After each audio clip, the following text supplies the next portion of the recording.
Physical standpoint, I definitely could have played, but me and my team in the front office and the team, we decided that longevity was better than trying to rush back. You're eligible for extension this summer. If they offered you an extension, would you be willing to accept it? Of course, of course. I wouldn't be able to sign it fast enough. Ooh, okay. Whoa. Oh, yeah, there's a lot of Hey. there's a lot of information, ladies and gentlemen, and that is why we are starting the show with that. Ramona, I'm going to start with you. What did you hear there, and what are your thoughts about Zion saying that he could have played against the Suns, but the team decided to hold him out? I mean, first of all, him saying, of course I would sign that extension. I couldn't sign it fast enough.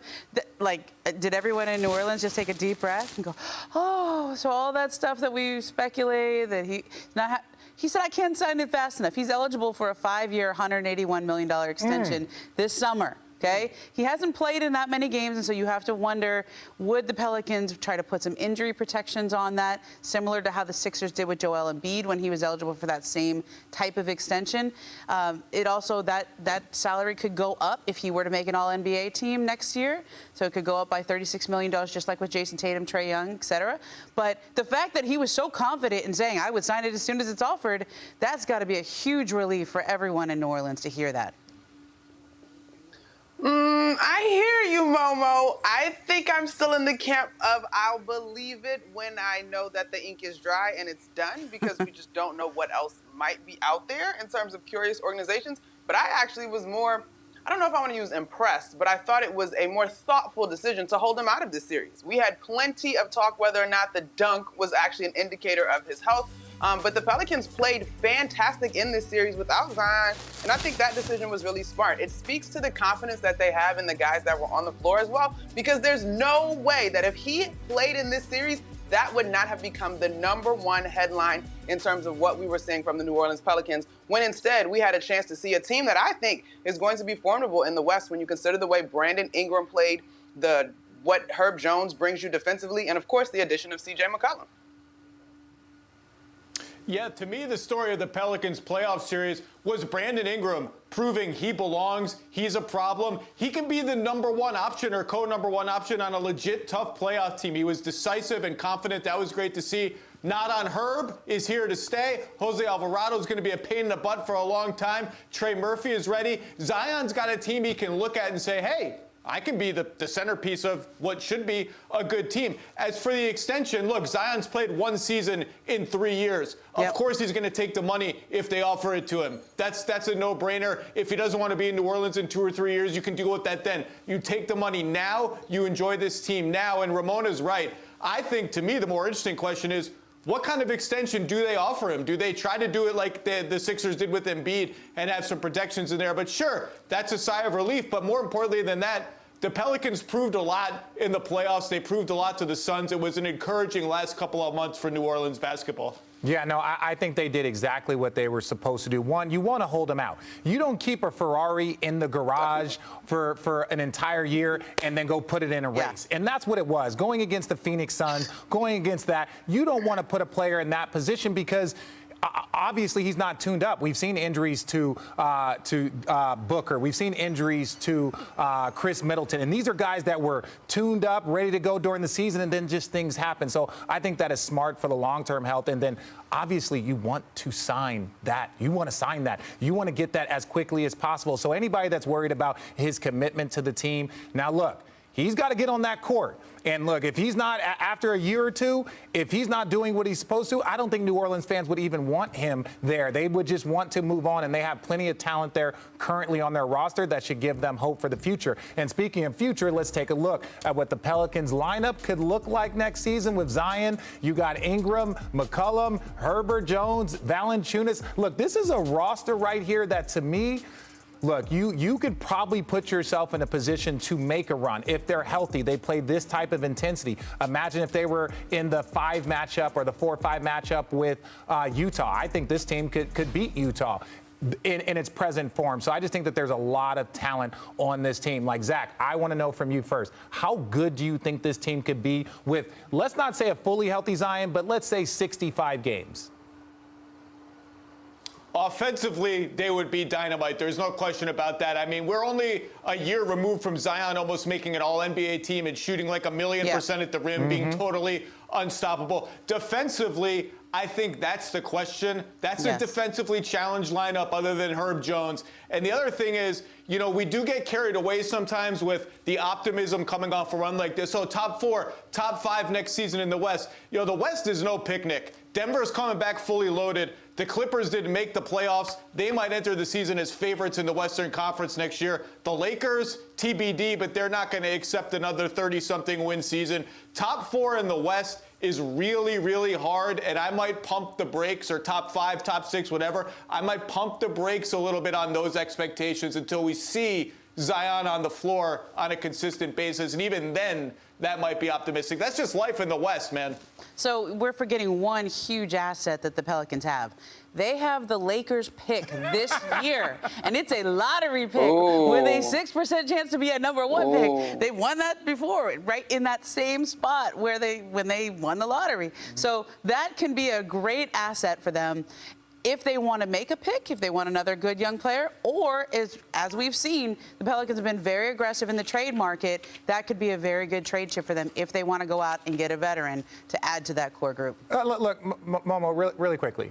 We have talked enough about the individual that didn't play. Let's talk about one of the most historic performances the guy who doesn't miss. That we have ever seen. There was a game last night, and Chris Paul made history. Let's get to that highlight. I don't even do that in warm-up. You don't even do that to warm-up. Chris Paul, he was so impressive, Momo, and we're going to jump straight to the fourth. Guy hasn't even missed a shot yet. But what Chris Paul does in these games, he is Mr. Fourth Quarter. He is one of the best clutch performers all season long at here. Working the pick and roll. Whoop, that's another miss. And look at the score.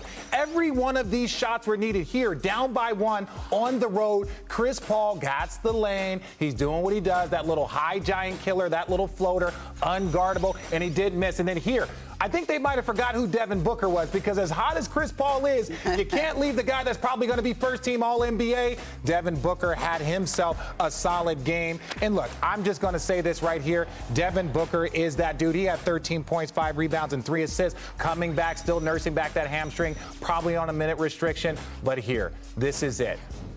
Up by 3. Going against, this is not Portland versus Clippers. This is Suns versus the Pelicans. I've seen that before. And we've seen it before. But 14 for 14, ladies and gentlemen, that's hard to do if you're in a gym by yourself. It is ridiculous, and there was a lot of love right there. You can see some emotion there. So here we go. Here's the sound. I had no clue till, I don't know, I think maybe like at halftime I realized, man, I might need to shoot a little bit more. You know what I mean? But throughout the game, for me, I'm literally managing the game. You know what I mean? We was talking about taking heat checks the other day, and I don't do that because I don't shoot enough to take a heat check. And once I miss, I might be cold, you know, but they would sort of let me get to my spots and shoot it. I believe in the heat check, though. 14 for 15 looks a lot better than 14 to 14 to me. He gonna heat check even if he ain't hit 5 in a row. I'll never have one of these games, these perfect ones. And it's funny because there is a different mindset. But after Thursday, perfect night, CP3 is now averaging 37 points per game on 77% shooting in the last 3 series clinching wins. All of these at the age of 36. Kareem is the only player in NBA history to score 30 in a series clincher at an older age than this old man here. Now, this looked like the Suns team that we had watched all season long, Monica. I'm going to start with you. Like, should they still be the favorites in the West? What do you see? Now Booker's back. They're healthy. What do you think?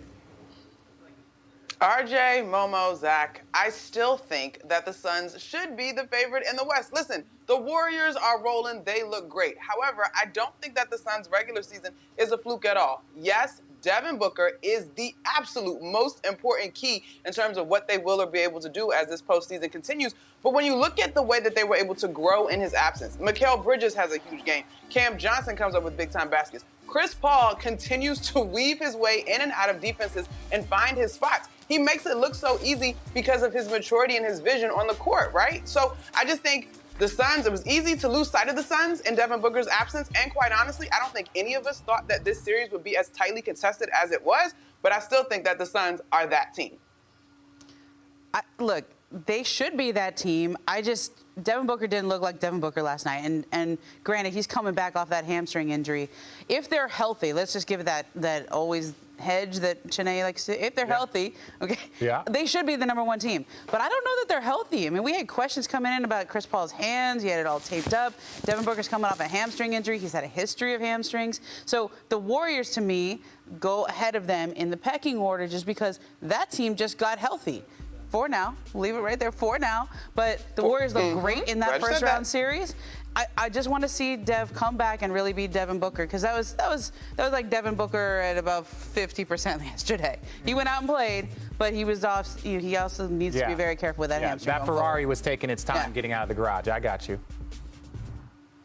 Let's get 2 things out of the way first. Number 1, those Chris Paul closing game numbers, you guys are making those up. Those have to be fake numbers. Yeah. Those can't be real. Number 2, Devin Booker, you can pull off the sunglasses indoors look. I'm very envious. You should do it after every post-game press conference. Keep it going. Number 3, you guys know, I've been super high on the Warriors all year. I think they've earned at least co-favorite status with the Suns in the West, given how they've played, given the pool party lineup emerging. If Devin Booker's 80%, 85%, I think they're equal, maybe slight edge to the Warriors. If Devin Booker is close to 100%, I think that's a toss-up series. I don't think the Warriors fear that matchup at all. And I think this Suns-Mavs series this round is going to be really, really fun. But I think Warriors by a hair if Booker is a little bit compromised. No, it's tough because you're trying to either figure out, are you going to disrespect one or the other? Monica, what you got? I'm just saying, Ramona, to your point, health is a fluid situation for both of these squads, right? You've got guys that power each of these engines that have miles. Like, you think about how many games all of those Warriors contingency of guys have played, right? Like, you're right. They look healthy for now, but we all know the gauntlet that is the rest of the way of the postseason. And I agree, Zach, it is going to be a very tight series. Participation trophies in that way for all of us. Okay, well, hey, it's going to be an amazing series. We're if they get there, they got to beat 2 other teams first. Look, some of that, we're going to get there. But look, still to come on NBA Today, the Mavericks advance to the semis. But does that mean we've seen the last of Mitchell and Gobert in a Jazz uniform? And the Sixers duo got it done last night in Toronto. We look ahead to their blockbuster second-round matchup against Miami. Plus, speaking of the Heat, he stayed ready, so he didn't have to get ready. Victor Oladipo joins the show. Keep it locked. We are just getting started.